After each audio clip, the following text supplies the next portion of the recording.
ධාතු මනසිකාරය ධාතු මනසිකාරය ධාතු විදියට අපි මේ ලෝකයේ දකින්නේ. ලෝකය කියලා අපි සඳහන් කරන්නේ මේ සම්මුති ලෝකය. සම්මුති ලෝකය කියලා සඳහන් කළේ මම මගේ මට කියලා හදාගත්ත ලෝකයක් තියෙනවා. මමත්වයේ තුල හැදුන ලෝකයක් තියෙනවා. මේ මමත්වය ඇති වෙන්නේ මායාවෙන් හින්දා. මුලාව නිසා. මේකට කියනවා මෝහය. මේ මෝහය මුලාව මායාව නිසා තමයි අපි මේ මමත්වයක් හදාගෙන තියෙන්නේ. මම මගේ මට කියලා අපි හදාගෙන තියෙන්නේ. එතකොට පින්නතුනි මෙන්න මේක තමයි සක්කාය දිට්ඨිය කියලා කියන්නේ. සක්කාය දිට්ඨිය කියන්නේ මේ කාරණාව. සංයෝජන 10ක් දුරු කළ යුතු නිවන දක්වාම යනකොට ඒකේ පළවෙනි කාරණාව තමයි සක්කාය දිට්ඨිය. මේ සක්කාය දිට්ඨිය දුරු කරගන්නා වැදගත්ම භාවනාවක් තමයි මේ ධාතු මනසිකාරය. ලෝකේ යථාර්ථය දැකීම. මම කියන පුද්ගලයාගේ යථාර්ථය දැකීම. අපි මීට පෙර ආතුව මේ මම කියන පුද්ගලයා බෙදලා බැලුවා. අපි මේ තුල තියෙන ආනාපාන පබ්බේ දැක්කා. ඒ කියන්නේ හුස්ම ගැනීම පිට කිරීම මේ ක්‍රියාවලියත් අපි දැක්කා. ඒකත් භාවනාවක් විදිහට වැඩුවා. ඊළඟට මේ කායානුපස්සනාවේ පින්නතුනි දෙතිස් කුණප කොටාස. මේකට අපි සඳහන් කළා සවිඥානික අසුබය, අසුබ පිළිකුල් භාවනාව. විඥානයේ තියෙනකොට මේ පිළිකුල් කොටස් 32ක් පිළිබඳව දකිනවා. මේ කෑලි කෑලි අපි වෙන් කරලා මේ වගේ තියෙන යථාර්ථය අපි දකින්න ගත්තා. ඊළඟට ඉරියාපත පබ්බේ. අපි සිද්ධ කරන්නා වූ සියලු ක්‍රියාවල ඉරියව් දිහා අපි බැලුවා. ඒ වගේම නව සීවතිකය මృత ශරීරයක් කෙනෙක් මරණයටපත් වුණ මොහොතේ සිට අවස්ථා 9ක් 10ක් පමණ මේක වෙනස් වෙන ස්වරූපය දැක්කා. මේ යථාර්ථය අපි දකින්නේ. මේක යථාර්ථයේ ලෝකයේ සිදුවෙන යථාර්ථය අපි දකින්නේ. ඊළඟට පින්නතුනි මේ ධාතු මනසිකාරය ධාතු විදියට මේ පුද්ගලයා සත්‍යය බෙදලා අපි බලන්නට පටන් ගත්තා. ධාතු විදියට අපි බෙදුවේ පඨවි ධාතු, ආපෝ ධාතු, තේජෝ ධාතු, ආයෝ ධාතු. ඒ තුලින් පඨවි ධාතුත් ආපෝ ධාතුත් අපි භාවනාවක් විදියට අරගෙන කොහොමද මේ ධාතු මනසිකාරය સિદ્ધ කරන්නේ කියලා පෞද්ගලික සතිවල අපි භාවනා කළා. අද මේ භාවනා වැඩසටහන නිසා ඔබට කෙටියෙන් කියලා දෙන්නේ ඔබ මේ භාවනාව ඔබට වඩන්නට සුදුසු නම් ඔබ කැමති නම් මේ භාවනාව දිගින් දිගටම දියුණු කරනවා නම් ඒ දියුණු කරන්න කොහොමද කියන එකයි මේ පින්නතුන්ට කියලා දෙන්නේ. ඒතර පින්නතුනි දැන් මේ පින්නතුන් දන්නවා මම පෙරත් සඳහන් කළා මේ භෞතික සියලු දේ. ඒ වගේම මේ අපේ භෞතික කය නිර්මාණය වෙලා තියෙන්නේම පදාර්ථ හතරක් මුල් කරගෙන. ඒවට කියනවා මහා භූත රූප. ඒ මහා භූත රූප හතරක් තියෙනවා. ඒ භෞතික රූප හතර මුල් කරගෙන උපාදාය රූප 24ක් ක්‍රියාත්මක වෙනවා. උපාදාය රූප 24ක් ක්‍රියාත්මක වෙනවා. එතන මේ මහා භූත රූප මේ භෞතික රූප හතර වෙන් වෙලා නැහැ. එක තමයි තියෙන්නේ. හැබැයි එක් වෙන්නෙත් නැහැ. වෙන් වෙලයි තියෙන්නේ. මොන වගේද වෙන් වෙලා තින්නේ? පින්නතුනි ඒක එක් වෙන්නේ නැහැ, වෙන් වෙන්නෙත් නැහැ. එකටත් නෙමෙයි තියෙන්නේ, වෙන් වෙලත් නෙමෙයි තියෙන්නේ. පරිච්ඡේද කියන මේ අවකාශයෙන් තමයි වෙන් වෙලා තියෙන්නේ. ඒක අපිට හොයන්න බෑ. ඒ තරම් සියුම්. එහෙනම් මේ එක ධාතුවක් එක තනි තනිවම පවතින්නේ. මේ ධාතු හතරම එක රූප කලාපයක් තුළ පවතිනවා. රූප කලාපයක් තුළ මේ ධාතු හතරම පවතිනවා. පඨවි ධාතු තද ගතිය. මේ තද ගතිය ඕනෑම වස්තුවක අපිට දැක ගන්නට පුළුවන්, දැන ගන්නට පුළුවන් තද ගතිය. අපේ ශරීරයේ පවතින්නේ මේ තද ගතිය නිසා. බාහිර සියලු වස්තු දිහා බලපුවාම ඒ තියෙන්නේ මේ තද ගතිය. ඒතර මේ පටවි ගතියක් තියෙනවා. ඒක ස්වභාවික දෙයක් ඒක. ඒ පදාර්ථ ගොඩක් එකතු වෙලා තමයි හැදිලා තියෙන්නේ. ඒ වගේම තමයි ආපෝ ධාතුව. ඒතර මේ ආපෝ ධාතුව පින්නතුනි අපි තේරුම් ගන්න පුළුවන් විදිහට සඳහන් කරන ජලය කියලා. හැබැයි ජලය කිව්වට ජලය තුලත් මේ අපිට හොයාගන්න බෑ. ජලය තුලත් මේ ආපෝ ධාතුව අපිට හොයාගන්න බෑ. දැන් ජලය වැగిරෙන දේවල් කියලානේ සඳහන් කරන්නේ. මේ වැగిරෙන දේවල් දැන් අපි උදාහරණයක් විදිහට ගමු. වතුර ටිකක් අපි අතට ගන්නවා. එතකොට ඒක ආපෝ ධාතුවක් කියලා අපිට කියන්න බෑ. කොහොමද ඒක සිද්ධ වෙන්නේ? එතකොට අපි වතුර ටිකක් අතට ගත්තාම මේක ගලාගෙන යනවා. එතකොට ගලාගෙන යනකොට අතට දැනෙනව මොනවා හරි දෙයක්. ඒ දැනෙන්නේ මොකද්ද? පටවිය. ඒ අතට සිවුම් වේවා රළු වේවා දෙයක් දැනෙනවා මේ ජලය අතට ගන්නකොට. ඒ සිවුම් හෝ රළුව අපිට දැනෙන්නේ මේ ජලයේ තියෙන පටවි ගතිය. එහෙනම් ජලයේ තවත් දැනෙන දෙයක් තියෙනවා. ඒ තමයි එක්කෝ සීතල හෝ උණුසුම. එහෙනම් ඒක මොකක්ද? මේ ජලයේ තියෙන තේජෝ ගතිය තමයි අපිට දැනෙන්නේ. එතකොට සඳහන් වෙනවා පින්නතුනි මේ ආපෝ ස්වභාවය විඥාණයෙන් තමයි අඳුර ගන්න ඕනේ. මේක සඳහන් කරනවා පඨවි ආපෝ තේජෝ වායෝ මේ කියන සතර මහා භූත වලින් පඨවි රූපයත් තේජෝ රූපයත් වායෝ රූපයත් ඕලාරික කියලා සඳහන් ඕලාරික රූප. ආපෝ ධාතුව පමණක් සුකුම රූප කියලා සඳහන් වෙනවා. මේක අපිට හොයාගන්න බෑ. විඥාණයෙන්ම දැනගන්නට ඕන. ඊළඟ පින්නතුනේ තේජෝ ධාතුව සීතල සහ උණුසුම්. දැන් මේ ශරීරය ගත්තාම අපිට සීතලක් තියෙන උණුසුමක් තියෙනවා. ඒ වගේම වායෝ ධාතුව හමාගෙන යන ස්වභාවය. අද මේ පින්නතුන්ට කියලා දෙන්නේ මේ තේජෝ ධාතුවත් වායෝ ධාතුවත් කොහොමද අපි භාවනාවට යොදාගන්නේ. පින්නතුනි පෙර සඳහන් කළා මේ ශරීරය තුල පඨවි කොටස් 20ක් තියෙනවා. ආපෝ කොටස් 12ක් තියෙනවා. එතකොට දෙතිස් කුණප කොටාස අයිති වෙන්නේ පඨවි කොටස් 20යි ආපෝ කොටස් 12යි. ඒ සියල්ලම එකතු වුණාම 32ක්. දෙතිස් කුණප කොටාස. එතකොට මේ කුණප කොටාස පඨවි සහ ආපෝ කියන මේ ස්වභාවය.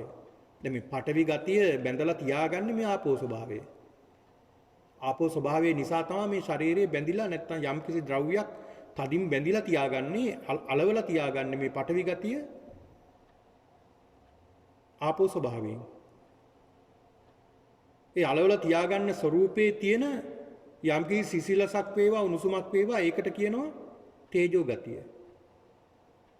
වායෝ කියලා සඳහන් කරේ ඒ තුල පවතින වායෝ ස්වභාවයක්. තෙරපන ස්වභාවයක්. ඒක වායෝ ස්වභාවය. එතකොට මේ ශරීරය තුල තවත් පවතින තේජෝ කියන මේ ස්වභාවය. මේ තේජෝ ධාතු හතරක් ගැන සඳහන් වෙනවා. තේජෝ ධාතු. එකක් තමයි පින්නතුනි සන්තප්පන තේජෝ ධාතුව. සන්තප්පන කියලා සඳහන් කළේ සන්තප්පන. පින්නතුනි සන්තප්පන කියලා සඳහන් කරන්නේ අපිව රත් කරනවා. ලොකුවට නෙමෙයි සාමාන්‍ය දුරට ශරීරයේ රත් කරන ස්වභාවය තමයි ඒකට කියනවා සන්තප්පන තේජෝ ධාතුව. දැන් ශරීරයේ අපි යම් තැන් වලින් අපි අත තියලා බලපුවහම අපේ ශරීරේ රත් වෙලා වගේ උණුසුමක් දැනෙනවා. අනේ ඒකට කියනවා සන්තප්පන තේජෝ ධාතුව. ඊළඟ තවත් තේජෝ ධාතුවක් සඳහන් වෙනවා පරිඩහන තේජෝ ධාතුව. පරිඩහන තේජෝ ධාතුව. පරිඩහන තේජෝ ධාතුව කියලා සඳහන් වෙන්නේ අපිව දවනවා. එහෙම නැත්නම් අපිව පුලුස්සනවා. එහෙම නැත්නම් අපිව රත් කරන දැන් උණ ගැවුනහම දැඩිව උණ ගැන්නාම ශරීරයට දැඩිව දැනෙන රස්නය උණුසුම තමයි පරිඩහන තේජෝ ධාතුව කියලා සඳහන් වෙන්නේ. පරිඩහන. ඊළඟ ශරීරයේ තවත් තියෙන උණුසුම. ඒකට කියනවා ජීරණ තේජෝ ධාතුව. ජීරණ. දැන් ආහාර ගත්තහම මේ ආහාර දිරවන්නට අපිට උණුසුම අවශ්‍යයි. ඒ ශරීරයේ කුස තුල තියෙන උණුසුම, ශරීරයේ තියෙන උණුසුම නිසා මේ ශරීරයේ තියෙන ආහාර දිරවනවා. ඒ වගේම ඒ ජීර්ණ තේජෝ ධාතුව තුලින් අපි වයසට පත් කරන්නේ මේ ජීර්ණ තේජෝ ධාතුව. ඊළඟට පින්නතුනි හතරවෙනි තේජෝ ධාතුව සඳහන් වෙනවා පාචක තේජෝ ධාතුව. පාචක තේජෝ ධාතුව. ඒකෙන් සඳහන් වෙන්නේ ඒකත් දිරවන තේජෝ ධාතුවක්. විශේෂයෙන්ම ආහාර දිරවනවා. අර ජීර්ණ තේජෝ ධාතුවේදී වයසට යවන දිරවන ශරීරයේ කොටස් යම් යම් විදිහට දිරවන ස්වභාවය තමයි ජීර්ණ තේජෝ ධාතුව කියලා සඳහන් වෙන්නේ. ඉතින් මෙන්න මේ තේජෝ ධාතු කොටස් හතරක් අපේ මේ ශරීරයේ පවතිනවා. ඊළඟට වායෝ කොටස් හයක් තියෙනවා. මේ වායෝ කොටස් හය පින්නතුනි ඔය සඳහන් වෙනවා උද්දංගමා වාතා. උද්දංගමා වාතා කියලා සඳහන් වෙන්නේ අපිට සමහර විට කුසේ තියෙන තෙරපුම නිසා අපිට උඩුකුරුව නැත්තම් උඩට මේ වාතය තෙරපන උගුරට එනවා, කැස්සේ එනවා, වමනේ එනවා, ඈනුම් යනවා. මේ දේවල් සියල්ලම සිද්ධ කරන්නේ මෙන්න මේ කියන උද්දංගම වාතා. උද්දංගමා වාතා කියන මේ වාතය. ඒකට කියන උද්දංගමා වාතා. උඩුකුරට උඩටයි තෙරපන්නේ මේ කුසේ.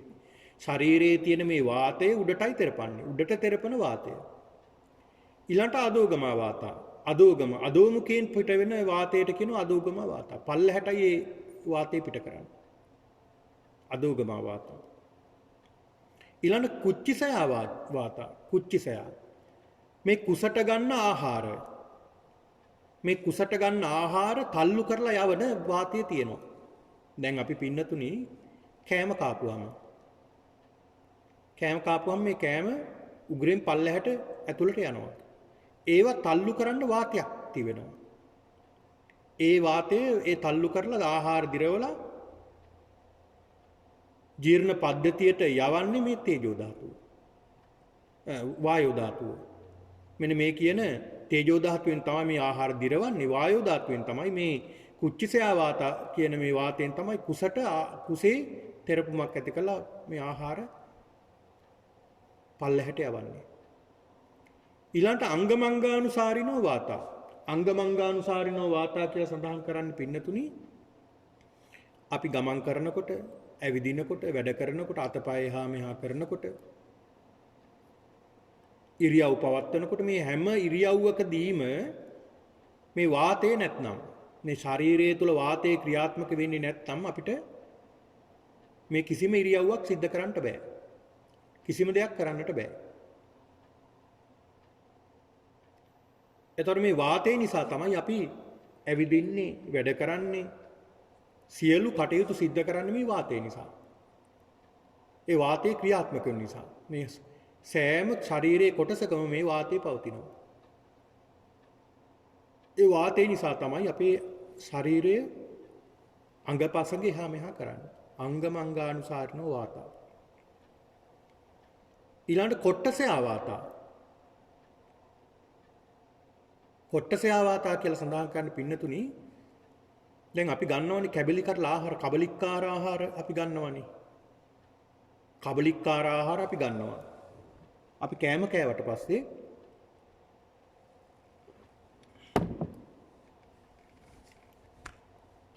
පාචක තේජෝ ධාතුවෙන් දිරවනවා. ඒ තේජෝ ධාතුවෙන් දිරවපු ආහාර එතන ඉඳලා පින්නතුනි වායෝ ධාතුව තුලින් තෙරපුමක් ඇති කරනවා. කොට්ටසයා වාතා බඩවැල් ඇතුලින් තෙරපවනවා. බඩවැල් ඇතුලින් පල්ලහැට ගමන් කරන වාතය. ඒකට කියන කොට්ටසයා වාතා. ඊළඟට සඳහන් වෙනවා පින්නතුනි ආනාපාන වායව. අස්වාස ප්‍රස්වාස වාතා කියලත් මේකට කියනවා. ආස්වාස ප්‍රාස්වාස කරන්නේත් මේ වාතය නිසා. එතකොට ඒකට කියනවා අස්වාස ප්‍රස්වාස වාතා. මෙන්න මේ කියන වායෝ කොටස් 6. වායෝ කොටස් 6. මේ වායෝ කොටස් 6 පින්නතුනි තේජෝ කොටස් 4ත් වායෝ කොටස් 6ත් මේ ශරීරය තුල ක්‍රියාත්මක වෙනවා. එතකොට පඨවි ආපෝ තේජෝ වායෝ කියන මේ භෞතික නැත්නම් භූත රූප මහා භූත රූප 4 තුලින් තමයි මේ ශරීරය ක්‍රියාත්මක වෙන්නේ. එතන මුළු ශරීරයේම මේ සත්වය අපිව හැදිලා තියෙන්නේ මේ භූත රූප 4කින්. මේ 4ක් ප්‍රදාන කරගෙන තමයි හැදිලා තියෙන්නේ. එතකොට මෙතන සත්වයක් නැහැ පුද්ගලයෙක් නැහැ. භෞතික රූප 4ක් තමයි ක්‍රියාත්මක වෙන්නේ.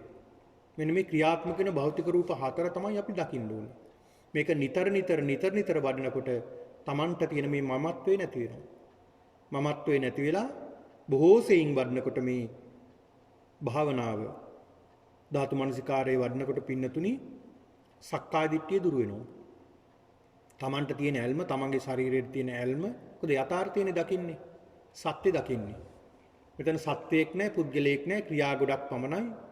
භෞතික රූප ගොඩක් පමණයි. පඨවි ආපෝ තේජෝ වායෝ කියන මේ ස්වභාව ටිකක් ක්‍රියාත්මක වීමක් පමණයි සිද්ධ වෙන්නේ කියලා දකිනවා නුවණින්. ඒ දකිනකොට මෙතන සත්‍යයක් පුද්ගලයෙක් නැති බව අවබෝධ වෙනවා. අන්න ඒකට කියනවා සක්කාය දිට්ඨිය දුර වෙනවා කියලා.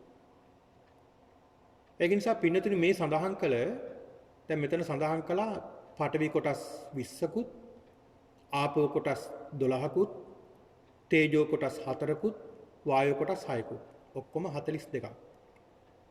මේ 42ම පින්නතුනි මේ භාවනාවක් විදිහට දියුණු කරන ක්‍රම කීපයක් බුද්ධ දේශනාවේ සඳහන් කරලා තියෙනවා. එකක් තමයි මේ සියල්ලම එකට අරගෙන මේ සියල්ල මේ කොටස් 42ම එකට අරගෙන මේ කොටස් 42ම සිහිපත් කිරීම භාවනාවට යොදාගෙන භාවනා කිරීම සිද්ධ කරන්න පුළුවන්. ඒකට කියනවා සසම්භාර සංකේප කියලා. සසම්භාර සංකේප කියලා සඳහන් වෙනවා. ඊළඟට මේක වෙන වෙනමත් ගන්න පුළුවන්. වෙන් වෙන්ව ගන්නත් පුළුවන්. ඒ කියන්නේ කලින් අපි ගත්තේ අපි හිතමු මේ පඨවි කොටස කියලා. දැන් මෙතන වෙන් කරලා ගන්න පුළුවන්. පඨවි ආපෝ තේජෝ ආය වෙන් කරලා ගන්න. මේ වෙන් විදියට ගන්නවා නම් එහෙමත් අපිට අරගෙන භාවනා කරන්න පුළුවන්. සසම්භාර විභක්ති කියලා එකට සඳහන් වෙනවා. ඊළඟ සඳහන් වෙනවා තවත් විදියට පුළුවන්. ඒ කොටස් වල ධාතු 4ම බලන්න පුළුවන්. ඒ කොටස් වල දැන් අපි හිතමු කේසා කියලා. කෙස් වල අපි සඳහන් කළේ පඨවි ධාතුවනේ අපි බැලුවේ. කෙස් වල තියෙනවා පින්නතින ආපෝ ධාතුවක්. කෙස් වල තියෙනවා තේජෝ ධාතුවක් තියෙනවා. වායු ධාතුවක් තියෙනවා. එතකොට කෙස් ටික අරගෙන අපි මේ කෙස් වල තියෙන පඨවි කොටස් ටිකයි පඨවි කොටස් ආපෝ තේජෝ වායෝ කියන මේ කොටස් 4ම පිළිබඳව භාවනා කිරීම තමයි ඊළඟ කාරණාව. ඒකට කියනවා සලක්කන සංකේප කියලා සඳහන් වෙනවා. සලක්කන සංකේප. ඊළඟ සඳහන් වෙනවා සලක්කන විභක්ති කියලා සඳහන් වෙනවා එක් කොටසේ තියෙන ධාතු 4. එක් කොටසේ තියෙන මේ ධාතු 4ම ඒ විදියට දැකීම සඳහන් වෙනවා. ඒතර කෙසේ හෝ පින්නතුනි අපි මේ භාවනාව ධාතු විදියට දකින්නට අපි හුරු වෙන්නට ඕනේ. ධාතු විදියට දකින්න ඕනේ මේ ශරීරයේ තියෙන මේ ධාතු වෙන් කරලා දකින්නට අපි ප්‍රඥාවෙන් දකින්නට පුරුදු වෙන්නට ඕනේ. හොඳයි එහෙනම් අපි භාවනා කිරීමට දැන් සූදානම් වෙමු. මේ තේජෝ භාවනාවත් තේජෝ ධාතු භාවනාව තමයි ඒ වගේම වායෝ ධාතු භාවනාවත් පිළිබඳවයි අද මේ සිද්ධ කරන්නේ. හොඳයි සියලු දෙනාම සූදානම් වෙන්න. හොඳයි පින්නතුනි පූර්ව කෘත්‍ය කරලා සූදානම් වෙන්න. පහස ඉරියව්වකින් වාඩි වෙලා.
හොඳයි පහසු ඉරියව්වකින් වාඩි වෙලා මම මේ කියන මේ පාඩය හොඳට සිහි කරන්න නුවණින්.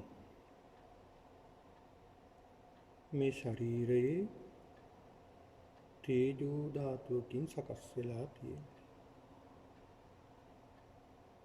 මේ තේජෝ ධාතුව සන්තප්පන තේජෝ ධාතුව. මේ සන්තප්පන තේජෝ ධාතුව රත් කරන මේ ශරීරය උණුසුම් කරන මේ ශරීරයේ දාහය ඇති කරන දැවිල්ල ඇති කරන මේ ශරීරයේ වගේම මේ පරිසරයේත් මහ පොළොවෙත් මේ තේජෝ ධාතුව පවතින පරිසරයේත් රත් කරන උණුසුම් කරන දාහය ඇති කරන දැවිල්ල ඇති කරන එනම් මේ තේජෝ ධාතුව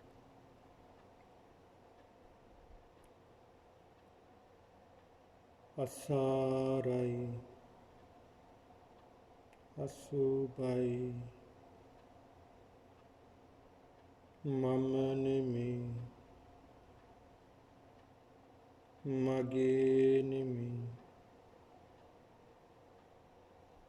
මගේ ආත්මය නෙමෙයි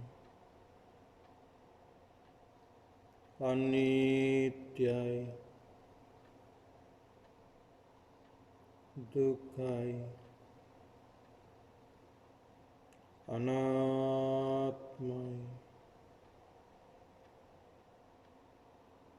මේ ශරීරේ පරිඩහන කියලා තේජෝ ධාතුවක් තියෙනවා.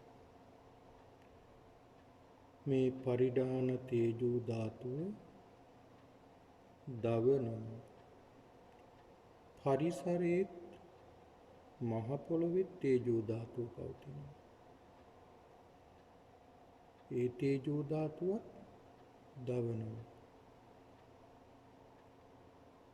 ශරීරයේ තියෙන මේ පරිඩහන තේජෝ ධාතුව ශරීරය උණුසුම් කරනවා.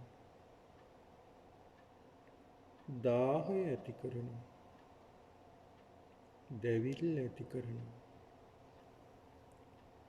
පරිසරයේත් මහ පොළොවෙත් මේ තේජෝ ධාතුව පවතිනවා. එනම් මේ ශරීරයේ තේජෝ ධාතුව මහ පොළොවට එකතු වුණාම මේ ශරීරයේ තිබුණු තේජෝ ධාතුව මේ මහ පොළොවේ තේජෝ ධාතුව කියලා වෙන් කරන්න බෑ. එහෙනම් මේ තේජෝ ධාතුව මම නෙමෙයි මගේ නෙමෙයි මගේ ආත්මය නෙමෙයි අනිත්‍යයි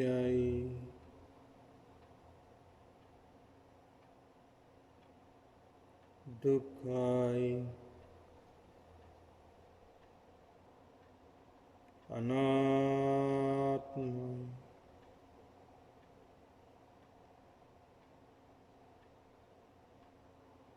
මේ ශරීරයේ ජීරණ තේජෝ ධාතුවක් පවතිනවා.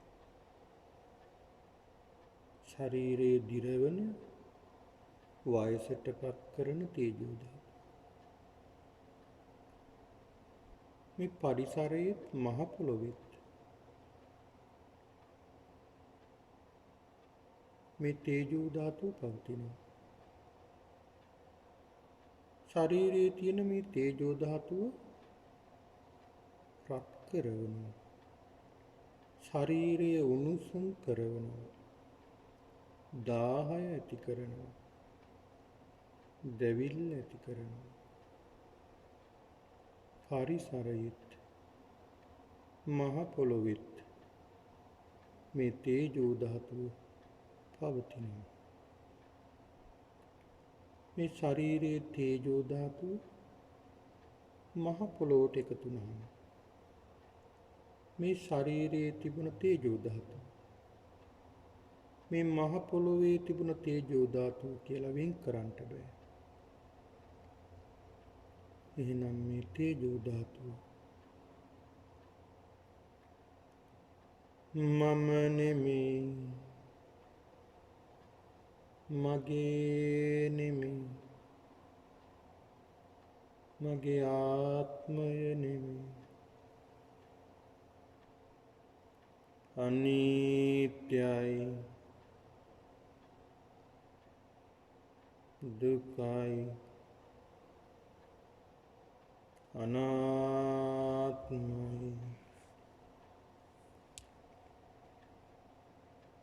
මේ ශරීරයේ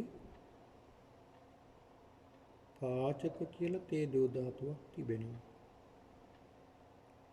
ආහාර දිරවන මේ තේජෝ ධාතුව ශරීරය රත් කරනවා, උණුසුම් කරනවා, දාහය ඇති කරනවා, දැවිල්ල ඇති කරනවා. පරිසරයේ තේජෝ ධාතුව තියෙනවා.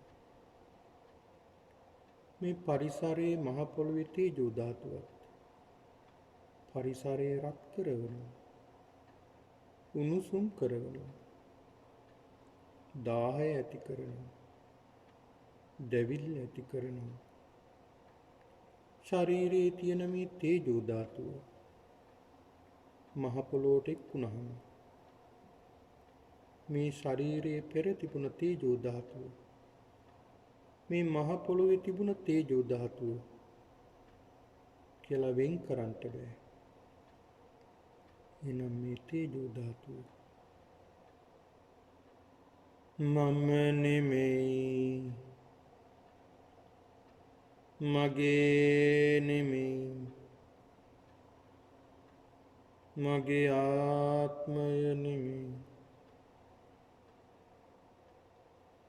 අනිත්‍යයි, දුකයි, අනාත්මයි.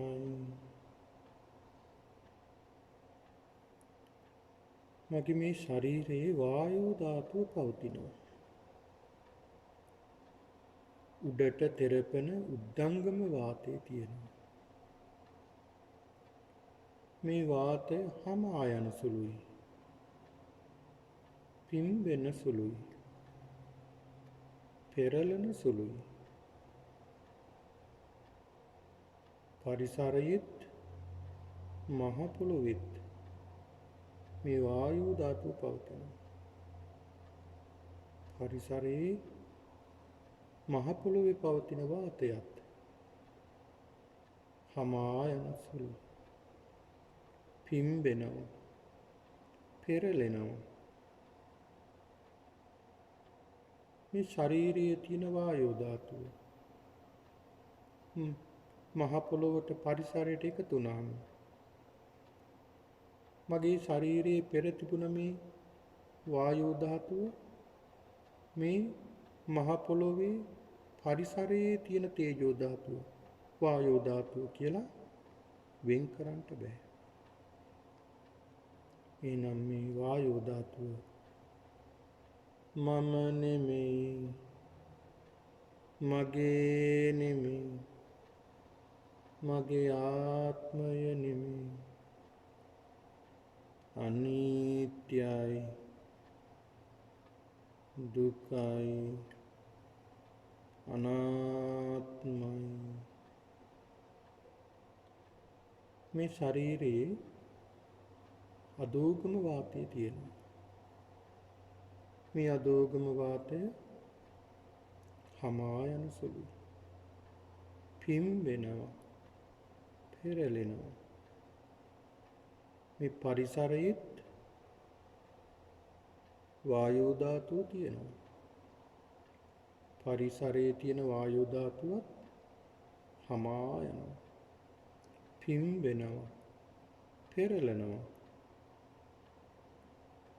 මේ ශරීරයේ තියෙන වායෝ ධාතුව මහ පොළොවට පරිසරයට එකතු වුණාම වෙන් කරන්න බෑ. මේ ශරීරයේ තිබුණ වායෝ ධාතුව මේ මහ පොළොවේ පරිසරයේ තියෙන වායෝ ධාතුව කියලා වෙන් කරන්න බෑ.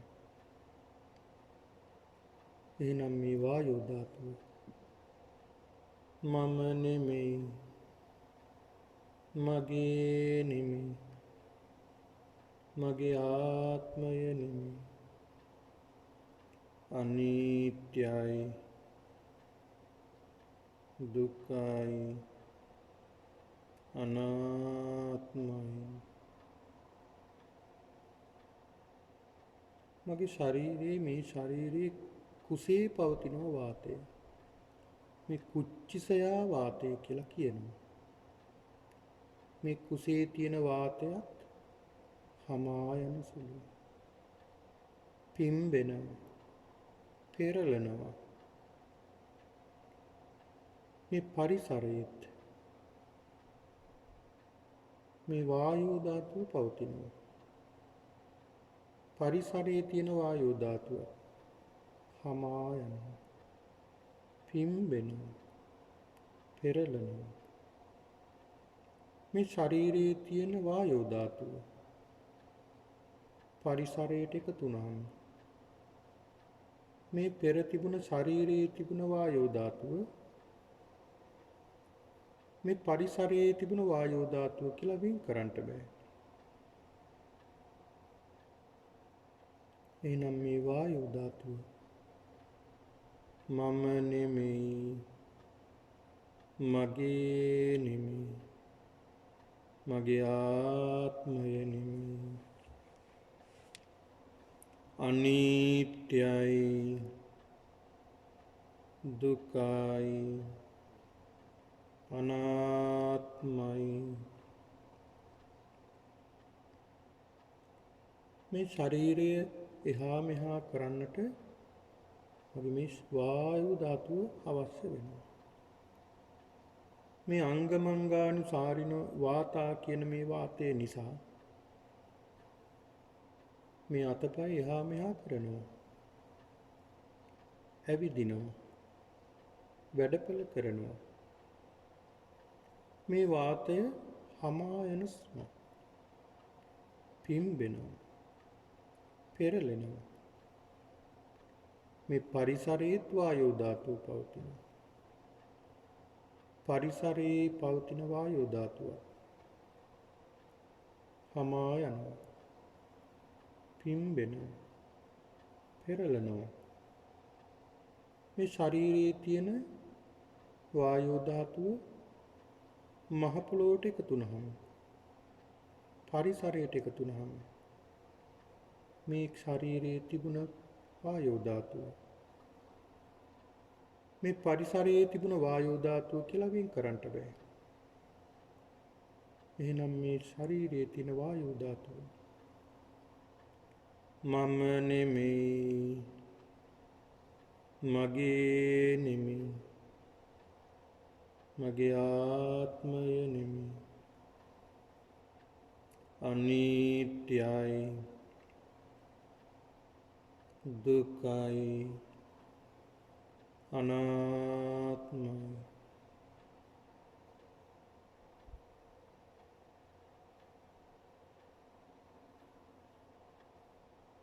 මේ ශරීරයේ බඩවැල් ඇතුළෙත් වාතය පවතිනවා. මේ වාතය හමා යනවා, පිම්බෙනවා, පෙරලනවා. මේ පරිසරයේ වායෝ ධාතුව පවතිනවා. මේ පරිසරයේ තියෙන වායෝ ධාතුවත් හමා යනවා, පිම්බෙනවා, පෙරලනවා. නම් මේ ශරීරයේ තියෙන වායෝ ධාතුව පරිසරයට එකතු වුණාම මේ මගේ ශරීරයේ තිබුණ වායෝ ධාතුව මේ පරිසරයේ තිබුණු වායෝ ධාතුව කියලා වෙන් කරන්න බෑ. වායෝ ධාතුවට එකතු වෙනවා. එහෙනම් මේ ශරීරයේ තියෙන වායෝ ධාතුව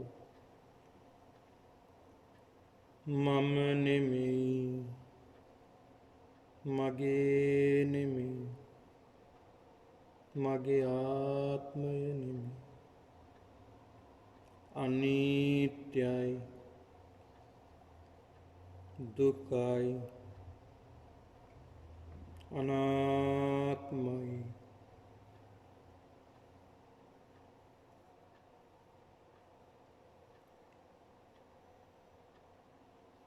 මගේ මේ ශරීරයේ හුස්ම ගැනීමට පිට කිරීමට වාතය අවශ්‍ය වෙනවා. ආශ්වාස ප්‍රාශ්වාස වාතය පවතිනවා. මේ වාතය නිසයි මම ජීවත් වෙන්නේ. මේ වායෝ ධාතුව නිසයි මම ජීවත් වෙන්නේ. එනම් මේ වායෝ ධාතුවත් හමා යනවා. පිම්බෙනවා. පෙරලනවා. පරිසරයේත් වායෝ ධාතුව පවතිනවා. මේ පරිසරයේ තියෙන වායෝ ධාතුව හමා යනවා. පිම්බෙනවා. පෙරලෙනවා. එනම් මේ ශරීරයේ තියෙන වායෝ ධාතුව පරිසරයට එකතු වුණාම මේ ශරීරයේ පෙර තිබුණ වායෝ ධාතුව මේ පරිසරයේ තිබුණ වායෝ ධාතුව කියලා වෙන් කරන්න බෑ.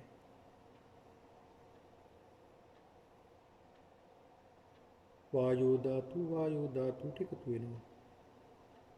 එනම් මේ ශරීරයේ තියෙන වායෝ ධාතුව මම නෙමෙයි, මගේ නෙමෙයි, මගේ ආත්මය නෙමෙයි,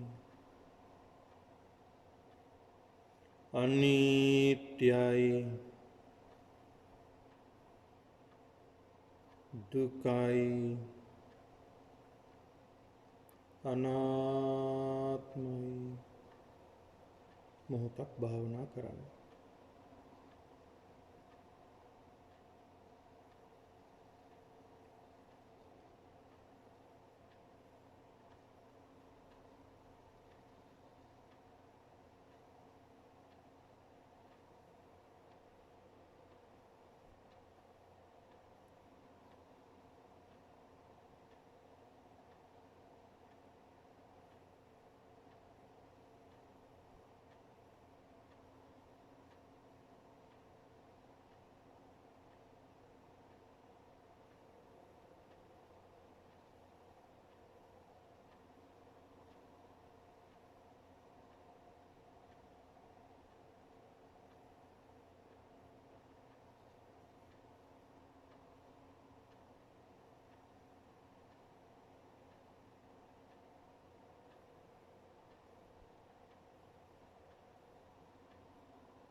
මේ ශරීරය හැදිලා තියෙන්නේ ධාතු ගොඩකින්,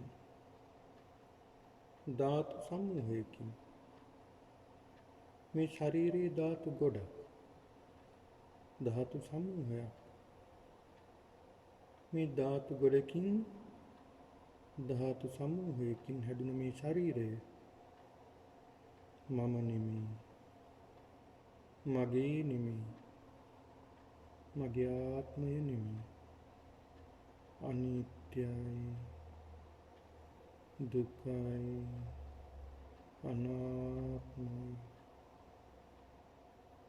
මේ ශරීරය මම කියලා ගන්න බෑ, මගේ කියලා ගන්න බෑ, මගේ ආත්මයයි කියලා ගන්න බෑ. ධාතු ගොඩකින් හැදිලා තියෙන්නේ, ධාතු සමූහයකින් හැදිලා තියෙන්නේ. මම කියලා සත්වයක් නැහැ, මම මගේ කියලා සත්වයක් නැහැ. මෙතන ධාතු ගොඩක් පමණමයි පවතින්නේ, ධාතු සමූහයක් පමණමයි පවතින්නේ. නෙමේ ශරීරය. මේ ධාතු මම නෙමේ. මගේ නෙමේ. මගේ ආත්මය නෙමේ. අනිත්‍යයි. දුකයි. අනාත්මයි.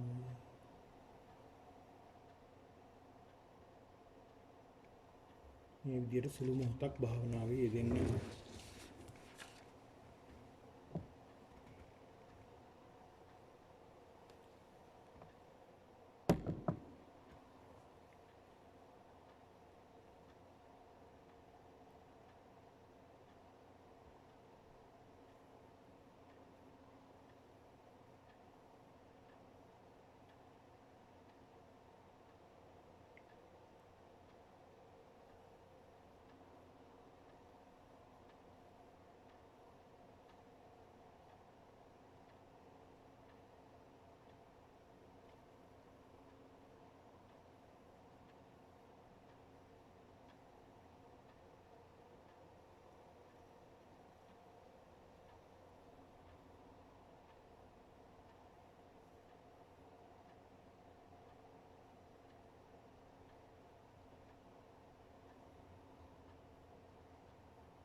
හොඳයි අපි භාවනාව අවසන් කරමු. සාදු සාදු සාදු. හොඳයි පින්නතුනි. ධාතු මනසිකාරය අදින් අවසන් වෙනවා. පින්නතුනි අපි දැන් ඉපදුන දවසේ ඉඳලා අද දක්වාම බලන්න අපිට දැනුම් තේරුම් තියෙන දවසේ ඉඳලා මේ දක්වාම අපි අපේ ශරීරයට මොනතරම් මම මගේ මට කියලා කියාගත්තද? මම මගේ මට කියලා මොනතරම් අපි කියාගත්තද? කියනවාද? ඒ කියන වාරයක් පාසා අපි අපිට බැඳෙනවා. මගේ මගේ මගේ කියලා කියනකොට අපි බැඳෙනවා. මේ ශරීරයට විතරක් නෙමෙයි. බාහිර වස්තු වලටත් අපි බැඳෙනවා. මේ මගේ පුතා, මේ මගේ දුව, මේ මගේ ගෙදර, මගේ කියලා අපි අල්ල ගන්නවා. ඒතකොට මමත්වය කියන්නේ මේකට. එතකොට අපි මේක මේ මම මගේ මට කියලා මේ ආත්මීය බැඳීමක් අපි ඇති කරගන්නවා. ඉතින් මෙහෙම මොනතරම් වාරයක් අපි කියනකොට අපි තුල මේ මමත්වයක් ගොඩනගෙන්නට ඇද්ද? ඒක නිසාමයි අපි මේ මමත්වයක් ගොඩනගලා තියෙන්නේ. ඒක අපි ඉපදුන දවසේ ඉඳලා මතක කාලෙක මේ වෙනකන් අපි ඒක ගොඩනගනවා. හැබැයි මීට පෙරත් අපි දන්නේ නැහැ, අපිට දකින්න බැරි නිසා අපිට දැක ගන්න පුළුවන් නම් මේ සසරේ මොනතරම් අපි මම මගේ මට කියලා අපි බැඳගත්තද?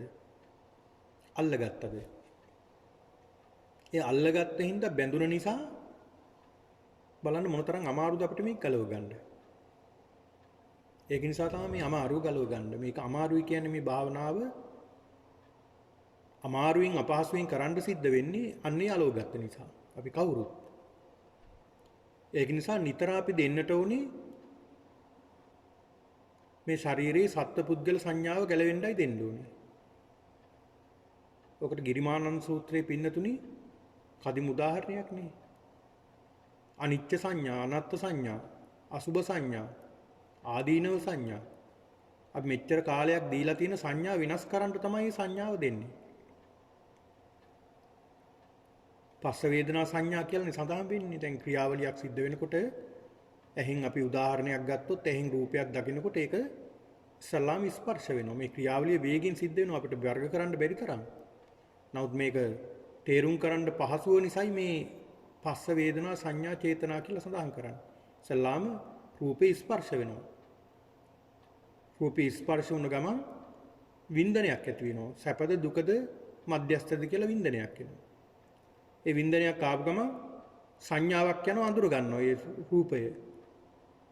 උදාහරණයක් විදිහට ගත්තේ මේ ඇස කන නාසය දිව ශරීරේනුත් ඔය සියල්ලම සිද්ධ වෙනවා. අන්න මේ සංඥාව තමයි අපි වෙනස් කරගන්න ඕනේ. අන්න සංඥාවෙන් ගන්න විදිය තමයි අපි ලෝකයට ඇලෙනවද බැඳෙනවද ලෝකෙන් එතර වෙනවද කියලා තීරණය වෙන්නේ. අන්න ඒ සංඥාව තමයි අපි මේ දෙන්නේ මුළු ශරීරයේම පවතින්නේ ධාතු ගොඩක් විතරයි. සත්වයක් නැහැ. පුද්ගලයෙක් නැහැ, රූපයක් නැහැ. ධාතු ගොඩක් විතරයි පවතින්නේ කියලා. එතකොට මෙතන මේ ධාතු ගොඩකින් හැදුන සත්වයක් තමයි ඉන්නේ. එතකොට මේ ධාතු ගොඩ අපිට පේන්නේ නැහැ. ඒ පේන්නේ නැති ඇයි? අපිට පේන්නේ නැති හේතුව තමයි අපි මේ ආත්මීය බැඳීමෙන් බැඳිලා. අපිට විඥාණයට අහු වෙන්නේ නැහැ. අපිට අවබෝධ කරගන්න බෑ එකපාරටම. මෙහෙම කිව්වහම එහෙම වෙන්නේ කොහොමද කියලා කෙනෙක් හිතනවා. පින්නතුනි මේක කොටස් වලට බෙදලා බැලුවා. දැන් අපි බැලුවා කොටස් 32කට බෙදලා බැලුවා. මෙතන සත්වයක් කියලා අපි ගණන් අරගෙන මේ සත්වයා කියන පුද්ගලයා දැන් තමන් කියලා හිතමුකෝ. දැන් මාව මම බෙදලා බලනවා මේ කොටස් වලට. අර අපි භාවනා කළානේ පිළිකුල් භාවනාවේදී. ඇහැ ගලවලා පැත්තකින් තිබ්බා. කන ගලවලා පැත්තකින් තිබ්බා. නාසය ගලවලා පැත්තකින් තිබ්බා. දත් ටික ගලවලා පැත්තකින් තිබ්බා. කොණ්ඩවල්ල ගලවලා පැත්තකින් තිබ්බා. ඉතින් මේ වගේ විදිහට අපි මේ සියල්ලම කොටස් කරලා බැලුවා. අර කලින් සත්වයක් පුද්ගලයෙක් කියලා නමක් දාලා හඳුන්වලා තිබුණ මේ සත්වයා බෙදලා බැලුවාම කොටස් ගොඩක් ආවා. ඒතකොට මොන කොටසටද අපි මේ සත්වයාගේ නම කියලා කතා කරන්නේ කියලා ප්‍රශ්නයක් ආවා. ඒතකොට කොටස් ගොඩක්.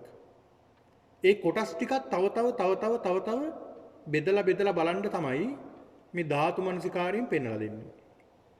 ඒතකොට ධාතු වශයෙන් දැක්කහම ඒ ධාතු වශයෙන් බැලුවහම පින්නතුනේ මේ ඇහැ කියලා දෙයක් නැහැ. ධාතු ගොඩක් විතරයි පවතින්නේ. කන කියලා දෙයක් නැහැ. ධාතු ගොඩක් විතරයි තියෙන්නේ. කෙස් කියලා දෙයක් නැහැ. ධාතු ගොඩක් විතරයි පවතින්නේ. මේ ශරීරයේ මේ මස් ඇට නහර මේ සියල්ලම ධාතු ගොඩක් විතරයි.